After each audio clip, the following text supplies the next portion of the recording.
আরও একটি ভিডিও নিয়ে আপনাদের মাঝে হাজির হলাম। বন্ধুরা, দেখতেই পাচ্ছেন আমাদের এখানে যে টুলসটি রয়েছে, আজকে এই টুলসটি সম্পূর্ণ আপনাদের ভিডিওটি দেখবেন, তা নাহলে বুঝতে পারবেন না। কারণ এই টুলসটি কিন্তু খুবই গুরুত্বপূর্ণ একটি টুলস। এই টুলসটি দিয়ে আপনারা বিভিন্ন প্রকার মোবাইল ফ্ল্যাশ করতে পারবেন। লক, আনলক, প্যাটার্ন লক, বিভিন্ন প্রকার স্ক্রিন লক এবং এপারপি লক থেকে শুরু করে এই টুলসটি দিয়ে করতে পারবেন।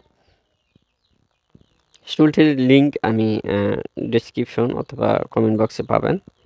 এখানে সর্বপ্রথম আমরা টুলসটি ওপেন করলাম। ওপেন করার পর এখানে দেখতেই পাচ্ছেন আমাদের যে টুলসটি রয়েছে, টুলসটি এখানে এরকম একটি অ্যানিমেশন দিয়ে চলে আসছে। তো ডেভেলপার কিন্তু খুবই সুন্দর করে এই টুলসটি মেক করেছে। এখানে আমাদের টুলসটি রান হওয়ার সঙ্গে সঙ্গে আপনারা বাম পাশে দেখতে পাচ্ছেন এডিবি থেকে শুরু করে এমডিকে এবং অনেকগুলো মডেল রয়েছে, স্যামসাং, এমডিকে। এখানে অনেকগুলো অপশন রয়েছে, যার মধ্যে সর্বোচ্চ আমার বেস্ট লেগেছে এখানে এই টুলসটির লাস্ট পর্যায়ে গিয়ে কিন্তু আমি দেখাবো যে বুট লোডার, লক, আনলক এডিবি মোডের সাহায্যে, ফাস্ট বুট মোডের সাহায্যে এই টুলসটি দিয়ে খুব সহজে কিন্তু এই কাজটি করতে পারবেন। কারণ এই টুলসটি একটি ভিন্ন কাজ করে থাকে।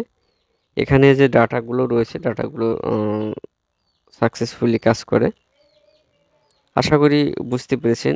এবং এখানে আপনারা দেখতে পারবেন আরও যে মডেলগুলো রয়েছে, মডেলগুলো আপনারা এখানে যেহেতু ফ্রি টুলস, সেক্ষেত্রে কিন্তু আপনাদের অনেক সময় দেখা যায় যে কিছু কিছু অপশন নাও কাজ করতে পারে, এটা স্বাভাবিক। এবং অনেকগুলো আছে আমরা বুঝি না। তো স্যামসাংয়ের এখানে দেখতে পাচ্ছেন যে অপশনটি রয়েছে, এগুলো আপনার চেঞ্জ করতে পারবেন। এবং আরও যেগুলো রয়েছে এখানে আপনারা দেখি, আমি নেক্সটে এটাতে ক্লিক করে দিই। এখানে তারপর এই যে অপশনটি রয়েছে, আপনার এডিবি রয়েছে, এডিবির যে ক্যাটাগরি রয়েছে, এখানে সবচেয়ে বেটার বুট লোডার আনলক এখানে সাকসেসফুল দেখাচ্ছে, কিন্তু অবশ্যই আপনি যখন ফোনটি সেই মোডে নিয়ে আসবেন, সেই কাজ করবেন, তখন কিন্তু আপনার এটি পারফেক্টভাবে কাজ করবে। এখন জাস্ট দেখাচ্ছে কিন্তু এই বুট লোডার আনলক, রিলক। আমি নেক্সট কোনো ভিডিওতে দেখাবো যে এই টুলসটি দিয়ে কিভাবে আমরা বুট লোডার আনলক করতে পারি।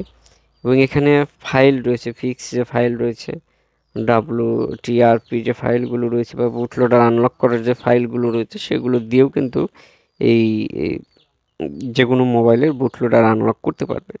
সো এরকম সিস্টেম অন্য কোথাও আমি দেখিনি যে ফাইল দিয়ে বুট লোডার আনলক করা যায়। সো যার ফলে আমি কিন্তু আপনাদের এই ভিডিওটা শেয়ার করার চেষ্টা করলাম।